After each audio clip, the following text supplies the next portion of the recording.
When I say trust to you, what is trust? What is your definition of trust? And if that isn't something you've reflected on, what comes to mind off the cuff? Trust, what is it?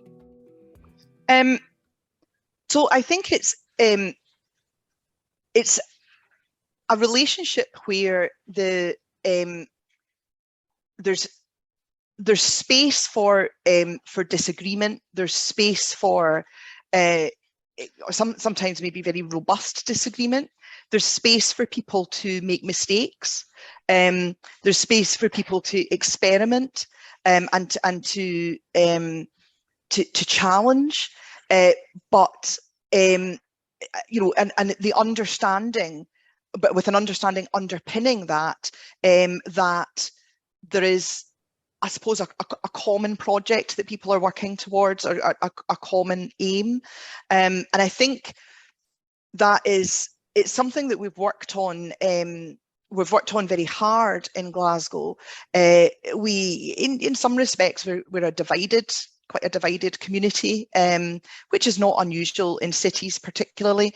But there is a sense, Glasgow actually just a few years ago, that it was the European Commission, I think, had named Glasgow as being a city where there were very high levels of trust and authenticity. In fact, I think was something that they talked about as well.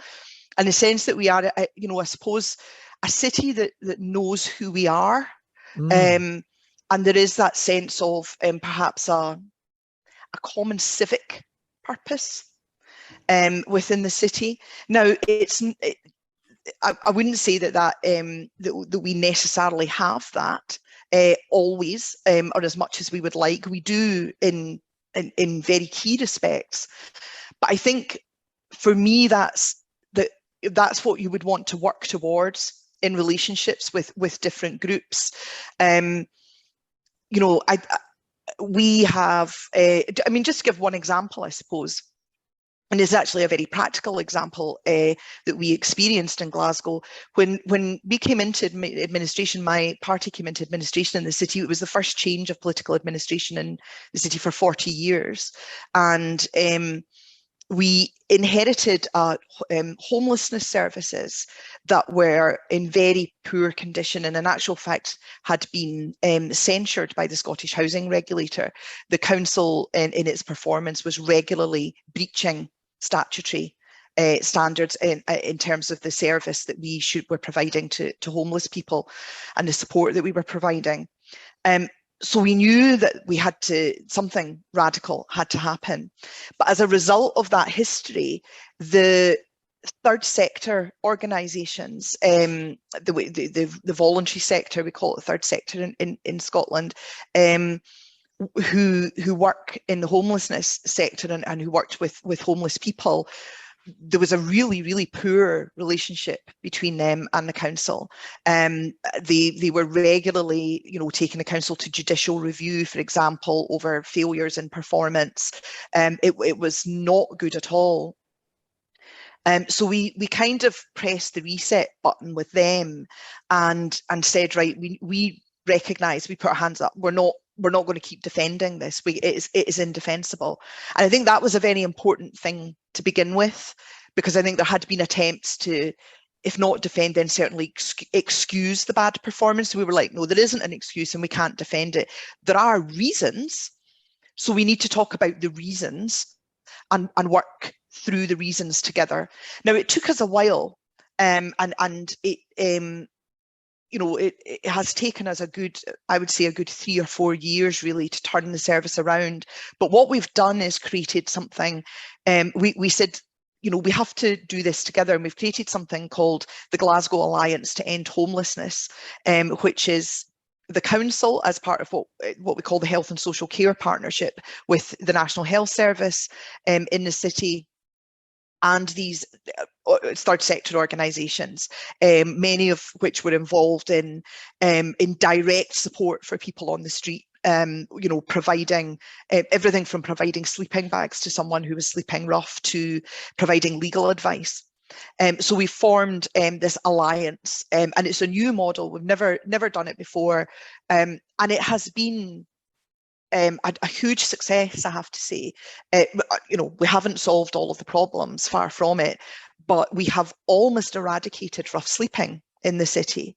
We have a small number of kind of persistent rough sleepers, if you like, who are actually by choice to a significant degree, but they are in the single figures now, having been around about the 60 mark regularly. We had would be the kind of average number of rough sleepers on any given night in the city, which is actually pretty low for a city of Glasgow's size, but we have quite a compact city centre, so it was very visible.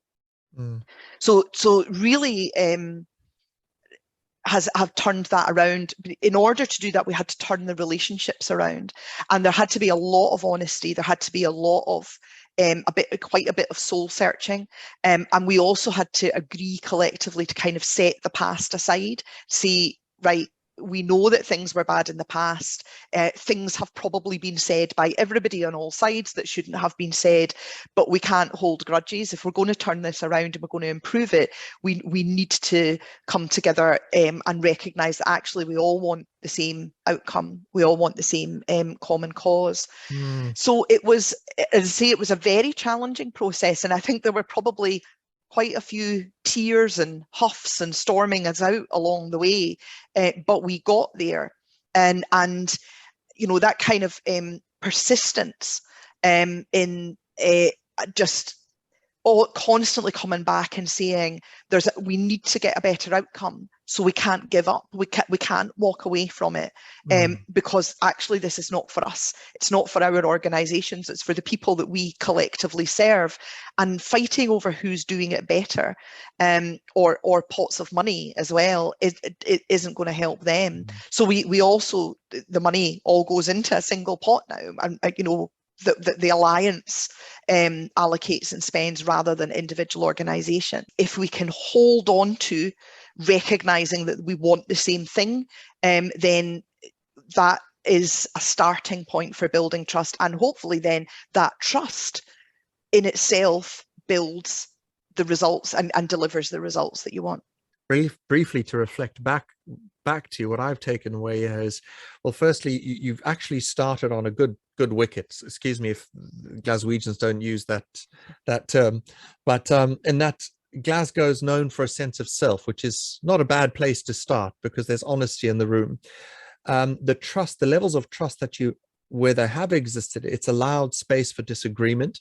You've also, as a council, and perhaps the whole community, has exercised transparency, taken responsibility, been very forward-looking, and you use the word soul-searching. There's been some soul-searching. You've also said, to use your words, there have been tears, and there's been some huffs and some walking out, which is there's vulnerability there, and there's frustration there, and there's anger there, and there's